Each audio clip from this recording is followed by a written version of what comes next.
Yang ganyan lang. Ito, intersection, walang traffic lights, Wala po. walang traffic officer. Wala din. So, slow down, proceed with caution. So, hihintayin mo talaga yung kung wala. Tumuloy kung walang panganib. Halimbawa, yan, walang napasok. Tingin mo sa first lane. So, forward, pasok ka. Diba? Yung first lane, hiharangan mo yung first lane. O, second lane ba, may nadaan? Meron. So, hintayin mo. Tingin ka din dito. O, okay, pasok, unti-unti. O, third lane ka, papasok ka. Ikot mo na. Huwag kang papasok ng fourth lane, full. Yan, at huwag kang magagas. Then, balik muna. Then, saka ka magagas ngayon.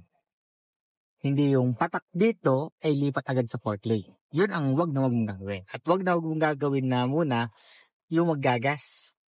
Madaming First time pag ganyan. di nagpa. Ha? First time pag di nagpaano. Kaya Kasi relax namamatayan lang. talaga po ako pag nagtuturn ako eh. Laging tandaan mo lang, sa intersection, hindi nagmamadali. Nagmamabagal.